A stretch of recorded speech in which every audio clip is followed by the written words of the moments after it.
Ooh.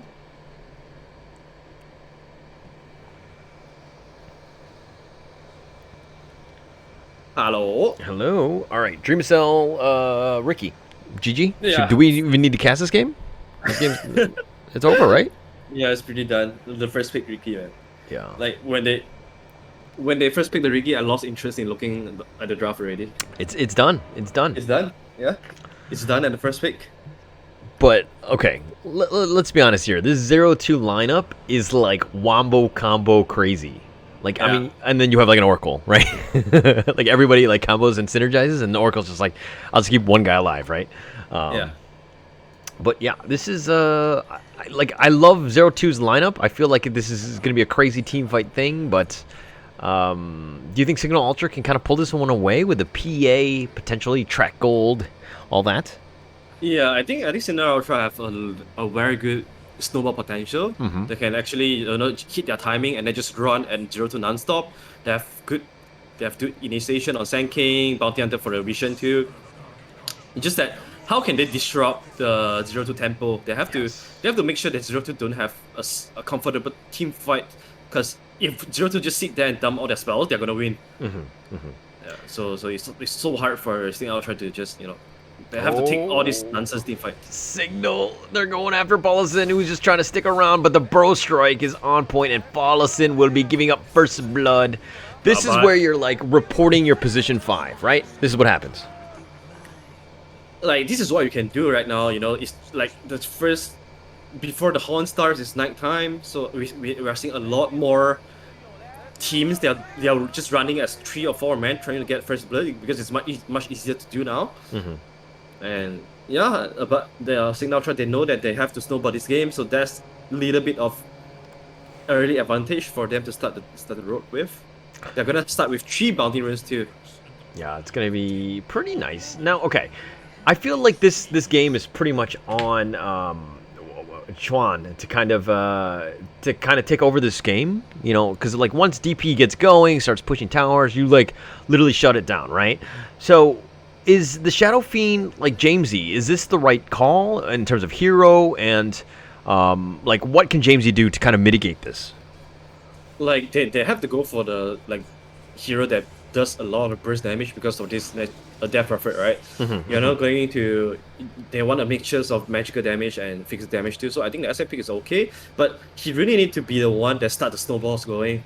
For example, getting the early U scepter and then just run around the map, getting some solo kills, or just to play with the Sand King, because Sand King provides the stun with the disable, and then he can come in with the raises. Yeah. So I think his movement is gonna be very important in this game. He has to do what he did as the last game. Oh, okay. Feel like you're pretty much everything is. I mean, yeah, there's like a mini stun from like the bounty hunter and all that, but like it's pretty much on Sand King, right? This is very important for him to create that space and to kind of control everybody while Abaddon just blows people up. Yeah, and that's why I'm not really sure what's the purpose of this Abaddon pick, because I just don't see the value of it, because it was a third pick one. It was picked after Riki plus Oracle. I think they just want to, pick heroes that are super tanky and don't die to the Riki easily. But I also don't see what's the value of a position 5 Abaddon here. When you're playing with a bounty hunter support, you're not gonna do disable. You're not gonna do damage. Oh, he's not able to navigate the Bramble Maze, and the Spear is on point, but the Aphotic Shield keeps him alive. So that's one thing. I mean, if anything, he does provide a lot of sustain. So, okay, I play a lot of Abaddon myself as a support. So I'm kind of, when you said those harsh words, I was affected by those. Because I like the hero. I think it has play, but I do understand why it's not great synergy with the bounty. Yeah. It's a great hero overall, you just need to have... this hero does provide a lot of flaws. Yeah. You just need someone to salvage them, and Bounty Hunter is definitely not the best hero to do that. Okay. But we like Bounty Hunter now is pretty strong, right? Like it doesn't really. You need a whole lot of team synchronization or coordination with team synergy with other heroes. It's more of like he can kind of get his own, with vision and all that track gold, regardless of who you're playing with. Yeah, that's true.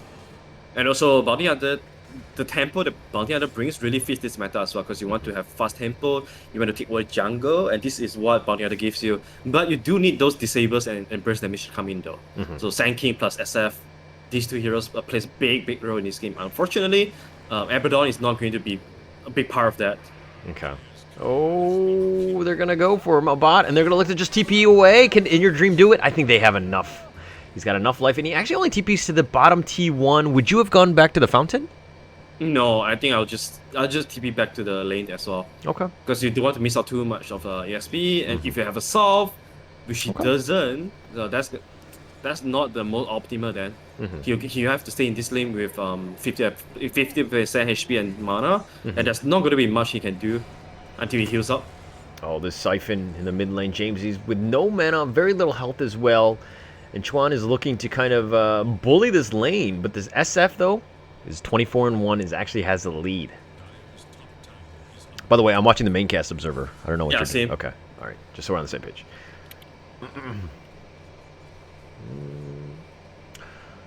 Grims is looking to take the rune. He's gonna okay, and the supports, both of them had made their rotation to the mid lane, securing it for Jamesy, who picks up that nice regen, nicely timed. Thank you, Gavin. Yep. It is just there when you need it the most. It's just like whenever you take a team fight after around the Roshan pit, Gaben will just reward you with the DD rune for you to do Roshan. Yeah, you know, Gaben, he usually just gives me a whole bunch of illusion runes. Maybe I need to buy more skins. Is that what it is? Yeah, you need to buy more Arcana. You have to have more Arcana in your armory, bro. Okay. So that's my fault. That's my fault. I need to spend more money. I didn't know that. Do you have more than 1k battle pass level averagely? If you don't we don't get to complain, man. I don't too. That's why I'm never lucky. All right. By the way, how many Arcanas do you have? I have PA and Rubik. I think that's the only two I have. I have CM, Rubik, and IO. IO counts, right? Yeah, IO counts too. Okay. Oh, I have Shaker then. I have Shaker. Oh, I have Shaker, QP, and Red King too. Because those come. Yeah, the battle pass. Yeah. I got those two. Okay, bam. We're the same level. Okay, good. You're not better than me. Or actually, I think that's only on the cosmetic game though. How about the MMR game? Okay, why you gotta be like that? Why you gotta? I like to look at my MMR as like a golf score, right? The lower is probably better, you know. Okay. No, okay. Is that not how it works? That's what I tell myself before I go to sleep. After rain, though, is getting shot on. Oh, the spear, but it doesn't actually connect to the tree, the stick, and he's gonna moonwalk backwards. And this is so awkward, but he's so slow, and he does fall in the end. And the tower, not enough damage. Chuan though finds Jamesy and does end up making him pay. So they got something out of this. Oh, that's a big one. This is a super good trade for 0-2. They now get to harass the tower a little bit with a catapult. And most importantly, they killed the SF too. So that's a pretty good momentum swing there. Ares hunting down the courier. That's so slow. One more shot. He's got it. Okay. There was one moment where I was chasing down a courier, the enemy courier, and that enemy ended up leveling up. So like while I got one shot on it, I couldn't get the second one because it gets a little bit faster with each level. And it was actually outpacing me at that point, so it got away. You got away. Yeah. Do you have boots? At that time I did not. So it was super early and like I was like slow. Yeah. Yeah. I mean, if you want to be a bad guy, you have to commit to that, man. You have to commit to the boots to kill the careers. Okay. Well, sometimes you're poor in the beginning, right? As a position 5, sometimes that happens. Okay. Okay. All right, fair enough. But why are you even playing position 5 bounty, man? Oh my No, it wasn't bounty. It was just. Oh, okay, it wasn't bounty. Yeah, I actually don't know what hero it was. Okay, but Burrow Strike, they found Dream of Cell. Okay, and that should end that. Paulison is going to turn this around. They've got the stun, the mini stun. Dream of Cell is just looking to just fight this, but not into the sandstorm. Oh, the Blink Strike. He was just waiting for his cooldown, and Dream of Cell with a little bit of an outplay there. I mean, it helps when you've got your friends and an arena in the bottom lane. Abaddon is looking to fight this. He blinks to the creep wave, keeping himself alive. He does get healed. The Mystic Coil is there for Grims. He's going to back up. And the Spear connects him to the tree. Doesn't be careful. Oh, but another shield. And save from Grims. So you made fun of Abaddon, and Grims is coming here to show up and just tell you what you did wrong, because Abaddon is here to play, keeping a bot alive. Dude, this afternoon is so the usage of the bow is so cute, man. It's just always moonwalking back. Oh, what was it? Oh, he gets Just the a bit of steal. harassment. Yeah. He steals your lunch money, and then he goes away. What a bastard. Oh, the TP. He saw Chun, and he's like, I'm out of here. TP, no stuns, and I'm out.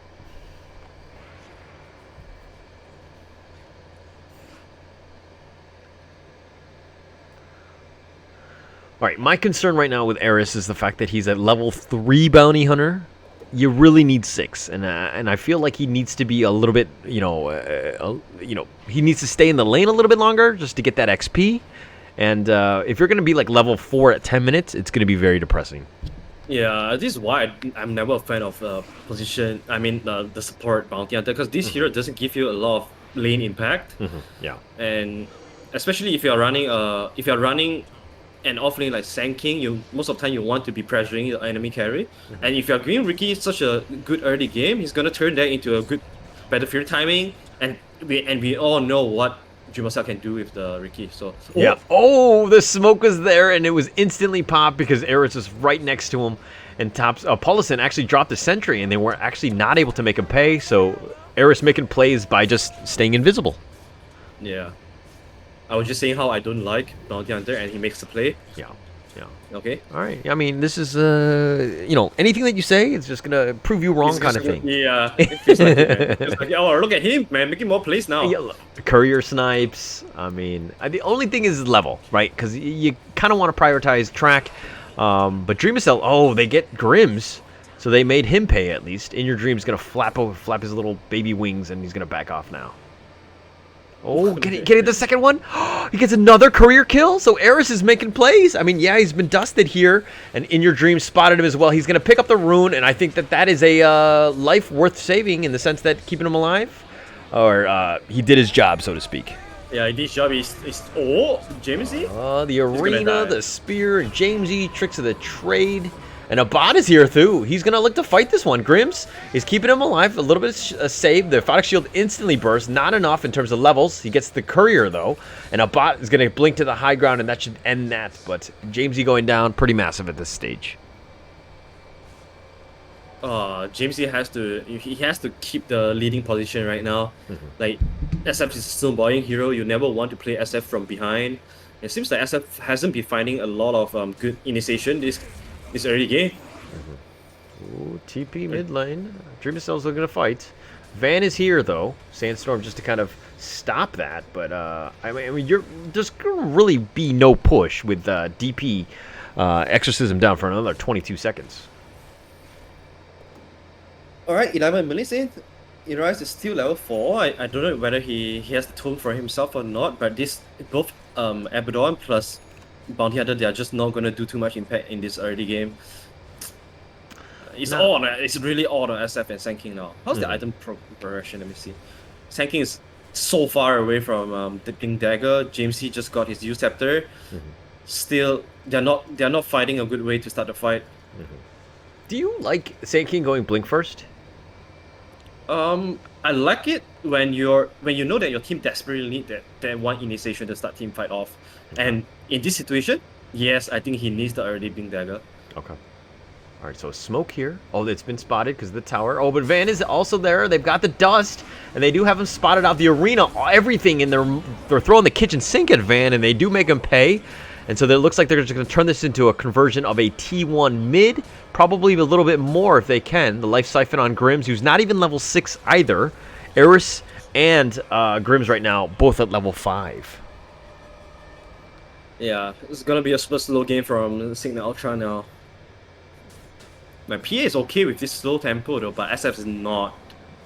So Jamesy is feeling very terrible right now, because sooner or later, the pulse spike of SF is going to fall.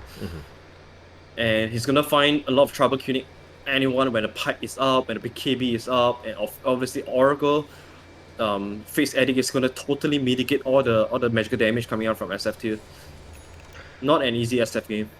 Not an easy one. He's got Yules though, and he's got Blink. So this is one of those moments where I was looking at this, like who's initiating on the team? What's gonna happen? And it looks like they want SF and the Sand King, both of those guys getting Blink. I feel like this is a little bit overkill. I feel like you need one, maybe the other just kind of like counter initiate, and then the other one can kind of go items and maybe farm a little bit faster. Yeah, the thing is they both need the dagger because they have to jump to the back line and then use their spell together, so that they have their team fight. Okay. So, and for SF, without the dagger, he's not gonna be able to follow up to whatever target that Sand King is going for. Okay. And that's why the double dagger is so important for them. I wonder if SF have enough damage to burst down the DP before the False Marines comes in. Because if he doesn't, then it's gonna be super bad for him. Yeah. I think they need to prioritize the Oracle more than anything else. I think that he needs to die just for them to take any sort of fight. But you know, DP very, very tanky, Mars tanky as well, and then you've got like the Bramble Maze and everything from the Willow. So it seems like it's going to be a hard fight if they don't find that Oracle. Yeah, absolutely. But do you also want to just dump the Requiem of Soul on the Oracle though? That it means that the DP is left unchecked and you don't have any other spells to kill the DP anymore. So it feels like that Prophet and Oracle have to die in the same time. Oh my gosh, how many couriers is that, by the way? Oh, a bot keeping himself alive. He's able to blink away. No, he does die. They do have the burst, but okay. Back to the point in terms of the SF having to blow him up with the commit the Requiem. That is, I think that if your PA is strong enough, can one shot the Oracle. I think that becomes a non-factor, right? And I think that you need to save the Requiem for when the arena does end up going off. Yeah, that's true. That's true. That also means that, if that's going to happen, they have to wait for probably around 25 to 30 minutes when the Daysol BKB is up on Oracle, on the PA. And they also have to have a little bit of luck too, so that, PA gets the crit off and instantly kill PA. There's the Requiem, and it's going to be used on Dreamacell. They've got him with a nice Burrow Strike. That's one thing that is actually quite good with this lineup. Grimm's, though, still not even level 6. No borrowed time. Nothing of that sort. At 15 minutes, Grimm's, buddy, as an Abaddon, you must be level 6, at least at 13 minutes, right? I mean, it's just hard game for him. There's no ability to wave clear at all. He has no lane to go to for him to soak up some XP, because everything belongs to Sand King that needs the dagger, belongs to SF and PA. It's a tough Abaddon game. Okay, Abaddon is here for the sex appeal. Okay, I'm gonna say Sex it out appeal? now. Yeah. Okay. So for all the ladies in the house. Wow, we have a sexy man here with Mott and he's riding a horse. Yes, yeah, right. I mean, I'm sure people are like watching Lord of the Rings and they're watching the Dark Riders and they're like, oh man, I'm sure that dude is very sexy under that cloak. All right, okay, maybe I shouldn't be thinking these things. Okay, Yules, they found Dreamacell, but he's just gonna just stop and like literally just farm. Yeah, I mean, they saw the Oracle behind there. They know that there's no way they can kill Riki in front of Oracle. Oracle has so much value this game, and not only the save, but the purge. Yeah. And also the magic damage mitigation from Face Addict too. It's just like Oracle is the best hero in this game to counter what Cignal Ultra has. It's kind of crazy because the Oracle was picked up first, but you don't really think like just he's like, it's got the save and pretty much just shrug it off kind of thing. But he does have quite a toolkit, right? So he does have a lot of value in this game, and I mean, just being able to stop PA from even using melee attacks is actually quite strong too. So there's a potential for outplay there. All right, if we're looking at carry to carry, though, they both have Battle Furies. I think that's pretty impressive by Riki being able to continue to keep pace. He's pretty much neck and neck with the PA there. But this SF, though, is, he's got Blink and looks to get BKB next. At that third item, that's a pretty big power spike. Yeah, that's a pretty big power spike. It means that the Requiem Assault is 100% going off. And let's see, it just depends on what kind of initiation, how good of an initiation you can find with the BKB Blink. Oracle has to be always there though, and he has to make sure that he doesn't get feared by the Requiem Assaults. So yeah, the positioning for Polison is going to be very important. Oh man, you just have to be careful now, man. Ares have been doing this the entire game. But I don't like Bounty Hunter going for Max Jinata though as a support. Yeah, it's not ideal. I mean, like especially at this stage, you know, the support or whatever. He's just looking for that damage. But that's what 4 courier kills, I think. I think that's more than that. More than I that? think it's Okay. been 6 or 7. All right, sorry. I don't have my abacus, so I'm not really able to count right now. But, you know, I assumed it was somewhere around there. Yeah, somewhere around there. Nonetheless, he's providing a lot of space and vision, but he's only level 6, which is good enough, I guess, in the sense that you have track here. And he's literally any courier that decides to go to the secret shop, he's going to just hunt you down. But should know that. There's some Oh, obstacle they that- spotted him. And it was mini stun here on Eris. He just got the track and the dust, and they're going to let him go. Yeah, there's no way you TP out of that. Dreamer Cell is a little bit fatter than that at this stage. Yeah. I mean, sooner or later, Cignal Ultra, they are going to, you know, run into this situation where they have 2 supports that don't really provide any disable or control to the cores of that profit. So their timing and windows is actually, you know, closing down very rapidly. And for 0-2 side, they are, okay, I mean, my career can die 1 or twice, but I don't really care because my death prophet is having a lot of item, my Riki is farming really fast as well, and we know that our late game is better than Cignal Ultra. So I feel like 0-2, they have no problem playing this late. Yeah, I think at this stage of the game, you know, 0-2 are kind of like, all right, we need to stop calling our grab drivers or grab delivery guys and then just pick up the food ourselves, right? Because, True. like, it's just too dangerous. You don't know what Eris is, but he's, aside from killing couriers, what is his value? He's not really adding much. Yep, there he's not. And because of how slow Cignal Ultra is, that prophet he went for the second item boost of travel so that he can just, you know, fix lane's entire map. He can always be maximizing his farming efficiency as well. And as I said last game, I think any mid laners that can buy boost of travels is going to be a super meta favorite because because of how fast they can skill into and how much they can skill into the late game. So that prophet, he's going to be a beast sooner or later. Soon, and I think he's getting to that stage. I mean, he's got Yules, like, I mean, BKB, I think that's going to be a massive one for him, but PA, though, has gone for Battle Fury into BKB, kind of more defensive, and not something that we always see on cores, in the sense that they're not all going the glass cannon style. Is this, I mean, is BKB such a priority that he gets it second? Yeah, I think BKB has to be the item there. Oh my god, look at where Ares is hunting down the career at the 3-3. Ooh, they found at least Mars, and he commits the arena for that. And unfortunately, not able to get anything out of that. Cignal makes him pay, though. Yeah, also about the BKB, I like that 2 cores, whenever I see the 2 cores are matching their BKB timings together, I feel like that's very important because if you have one core going for BKB but another core going for another farming item, you have such an awkward situation where one wants to farm, another wants to fight. But when you have 2 cores going for BKB, your timing matches, and you can start running down maps and get team fights. And this is what Cignal Ultra is doing right now. They're just running as 5-man, taking down towers and fights. Oh, Dark Willow gets destroyed as he enters from the Shadow Realm, and they've got the Requiem, but he's a little off the mark because of the Yules, and he's going to look to turn this around. Exorcism is going to be committed. Abaddon's got BKB. He's going to look to just blink at least to the high ground. Grims has committed the borrowed time, probably not by choice. Paulson goes down. Did not see that fight in the sense of Van just coming right at him. He does go down, and it's a 2-for-1 so far. Cignal Ultra decide to retreat now.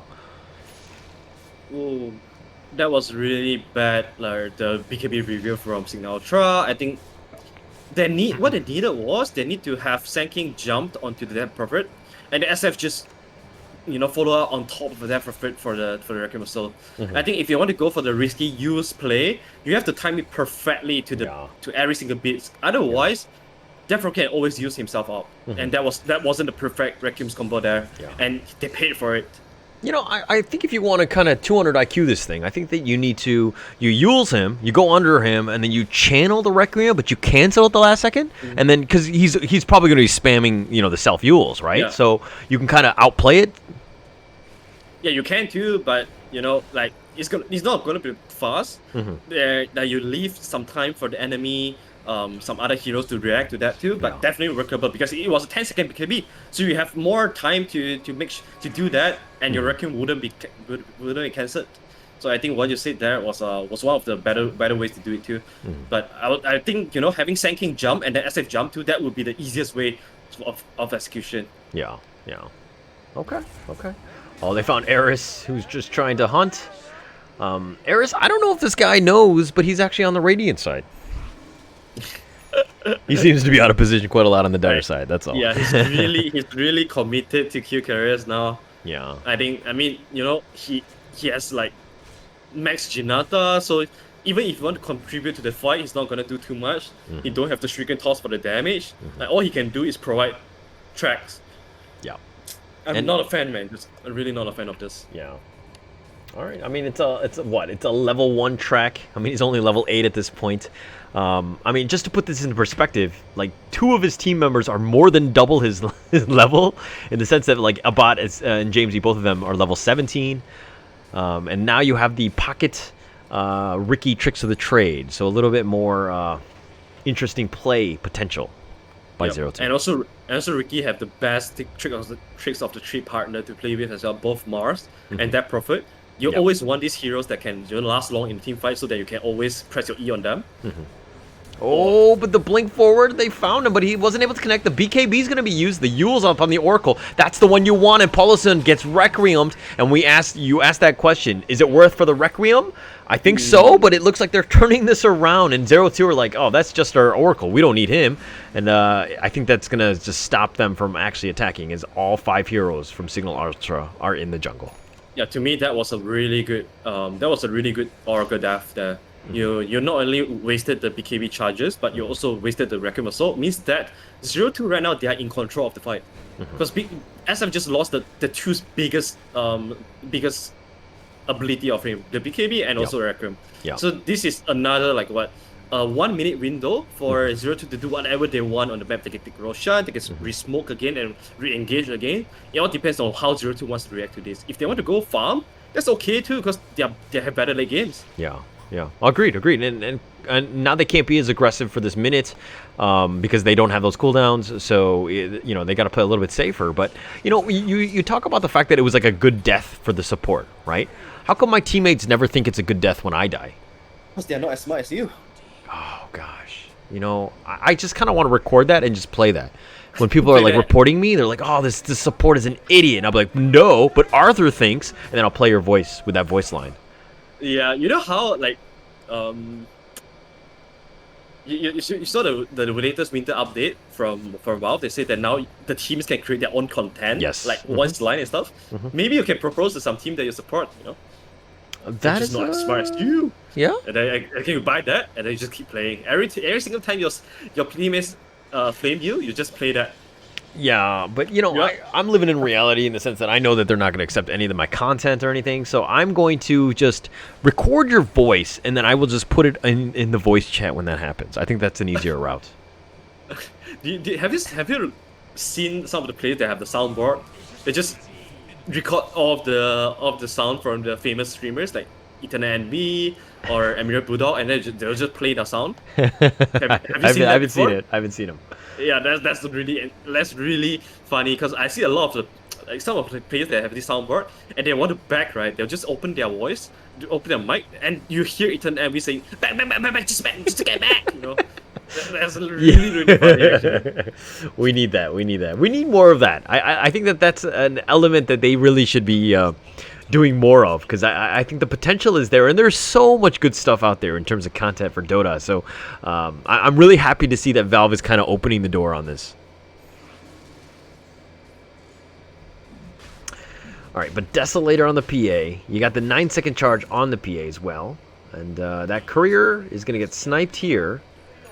And man, for all the couriers in the world, man, we've seen so many die in this game alone. Rest in peace, couriers. They deserve better. They deserve better, man. Like if Cignal Ultra lose this game, that's the karma. Oh, Burrow Strike! They found him. the Shadow Realm, Chuan. They found the arena. His Van's going to have to just keep himself up just with the Yules. He should fall in the end, and they have him pushed back. And they're looking to turn this around. After Rain goes down, Abaddon is being able to do some work. He's got a lot of it, and he's two-shotted. Paulison, he destroys him, and they want more. Dreamacell does get bashed. Oh, he gets unlucky there, and he goes down as well. You got the Desolator, and that's the reveal of the Basher, and Abaddon making him pay. Why does the bad people always have such luck, man? I mean, obviously they're not bad. I'm just saying, you know, like after killing so much careers, Yeah. Abaddon was still having such good luck. The two crits in a row that killed that perfect instantly. That was how they won the team fight. Like this surprise factor coming out from PA is just insane. Plus, they have a ton of armor reduction too. Not only from PA himself, but also from the Medallion and the SF Aura. Yeah. And it seems like this, you know, when Cignal Ultra, when they drafted this, like the only thing was obviously there's a lot of weight put up on Abaddon's shoulders in the sense that this PA, once he hits like, you know, the 4 or 5 items that he's got, and he's kind of at that critical mass now where the guy is just gonna start two-shotting your heroes, and if you can 3-shot your DP, this is an uphill battle for 0-2. Oh, definitely. Like the thing is just turned very badly right now. But Ooh, Grims. Oh, but here's the arena. It's a nice one. He catches it with 3, but after Rain is a little too far. He's going to back up. He could not moonwalk out of that fast enough. Exorcism's going to be used as well, and Abaddon just doing work. The Requiem pushing him back, and he's focusing on Paulison. I don't even think I saw a false promise in all of this, and Chuan is going to go down after Rain. Dreamacell is going to just try to do as much damage as he can with the tricks of the trade, but they walk out of that. He's got the BKB. One more shot on Jamesy. Is he able to do it? He's not able to. Oh, the heal from Grims. The Mystic Coil, and you made fun of the Abaddon, but you saw the value there about keeping Jamesy alive, and Dreamacell is looking to just 3v5 this. The false promise is now going to be used. Paulison does end up going down, and after Rain, moonwalks one last time, but Abaddon is on his heels, and he kills him and slices and dices, and Dreamacell is the last one, and he will go and tell the kids of his baby Rikis of what happened and what a menace Abaddon is, who just took down this big ugly monster in Roshan. Holy shit! I mean, Cignal Ultra they were putting all their eggs into the PA basket. They have been waiting for PA to reach this critical mass, and it seems like all the investment are coming into, you know, are paying dividend now. As Phantom Assassin, he did not let anyone down, and the luck is also in his way. Like, I don't know how you can deal with a bot at this stage, right? Like, the guy is too far ahead. Like, even Riki, who's, you know, Dreamacell's like the specialty. Like, even if you go with this whole, like the Octarine core cooldown, like constantly just spamming tricks of the trade, like a bot is just gonna blow up your entire team. Like, it doesn't matter if you go in and out of the fight when he just blows everybody up. Exactly. I thought that Sand King and SF were the ones that are supposed to set up the fights for PA, but it seems that PA are the one that is setting up for everyone because of the PAs, you know, constantly jumping in with BKB and Day. So everyone is so chaotic in running away from PA, and that just gives a lot of time for SF and SK to go in. Oh, Bot, he's going in for Paulison. He destroys him. Van goes down as well. It's a 1-for-1. Chuan, though, is getting sliced and diced up Bot with a BKB, and he throws the dagger, and he runs away, knowing that had enough damage. The God's Rebuke is going to be a little off the mark. He backs off here. The smoke screen is going to be just placed in front of him. It's more of like a zoning smoke screen, if anything, but Bot is going to then focus on the Raxes now. Dreamacell blinks back. The moonwalking after Rain, he's been doing this back and forth, but nobody really wants to go at him.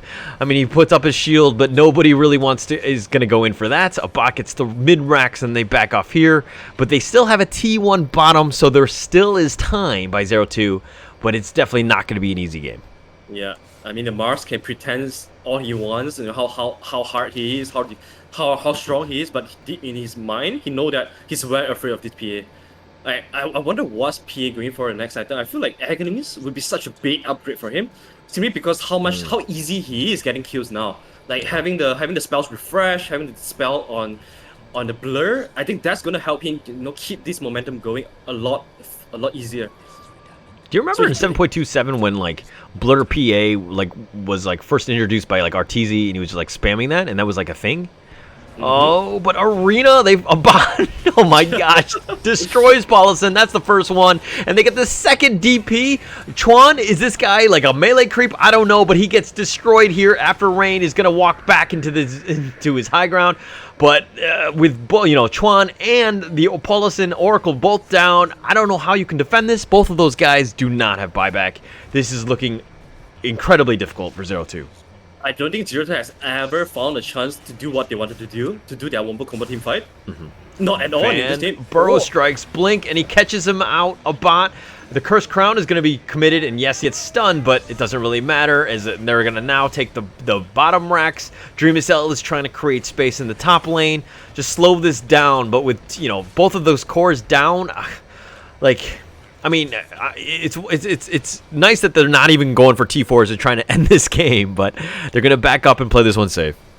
Yeah. Honestly, I feel like this is in the bag for Cignal Ultra, but I'm not sure if I'm happy though, because I'm very afraid of, people looking at this game and they saw what Ares did on the BH, and they'll think that, if I just play Bounty Hunter and I kill Charis all the game, I will just win the game. Yeah. Like, that is a scary thought, because I will never want to see this happening in my pops. And I like anyway, I can't believe that Abaddon actually put this through. And I feel like this is it's a big confidence booster, like in the sense that like the first game 0-2 Dreamcell just destroyed everybody with the Riki, right? It was like, and they had to respect Bandit in the game too, but then they're like, oh, actually, I think we know a way to figure this out. We have track from the bounty. We have ways to kind of, just blow people up with a bot. Like, our team is in a better position to win this one. So, the fact that they can be very confident and just kind of, give up, like a high meta or like a very heavily favored hero in Dreamcell's Riki, that says a lot to signal Ultra's confidence. Oh, definitely. Oh, the blow up, the false promise, keeping him alive, the tricks of the trade. Arena's going to be used as well. BKB, but Abaddon goes right for Paulison. I don't even think that was really necessary, especially since he's already committed the false promise. Abaddon is getting worked on here. The Exorcism is starting to do some work. Bounty does go down. Eris, buyback from Van. Both of them are coming back. Grims is getting a little bit low. The Rec Room is going to be used. They found after Rain, who just gets destroyed there. And the Exorcism, yes, it's been committed, but they have nobody around. They're backing up, making sure that they get all the reinforcements. The TPs have come in, and they're going to go back into the high ground, and now they're focusing on the Raxes.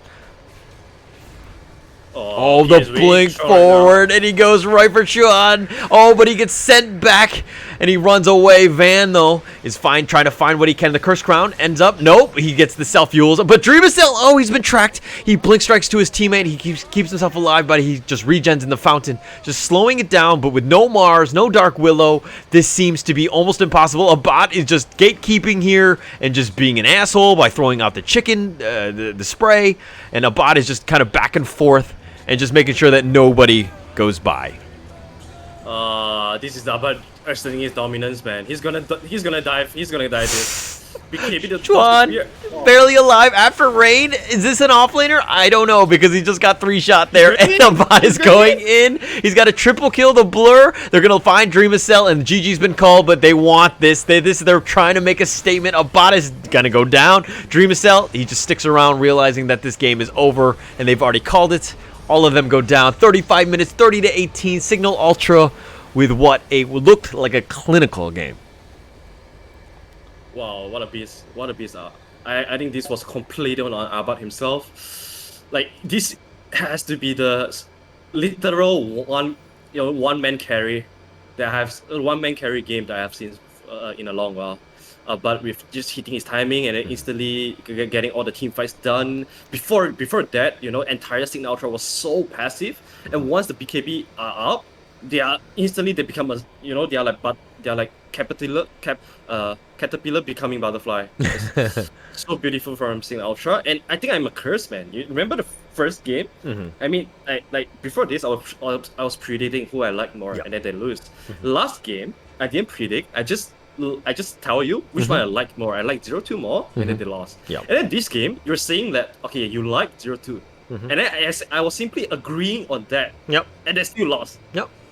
No, I know, I know, I know. Am I a curse? Yeah, no, yeah, Am I no, a yeah. curse color? So I like you because I'm like, oh, I know exactly who's gonna win because whenever you make a call, it never happens. So I just go against the grain in the sense that like Arthur, he's gonna always pick incorrectly, so I'll know who's gonna win. But also, you were bashing on Grimm's Abaddon, right? And I think that you saw the value of that and just how much sustain they had in the team fights and just keeping PA alive. Like that's the one thing that he can potentially, he gets stunned and then he gets blown up, right? But if he got stunned on this one, they had the aphotic shield to kind of just, to take that away. They had ways to just kind of keep him alive. So you saw a lot of value. I think Abaddon is one of those heroes where you don't really see it. But if you play with him and you've played with a good Abaddon, basically you've never played with me, so you don't know what a good Abaddon is, but Abaddon actually had a lot of value this game.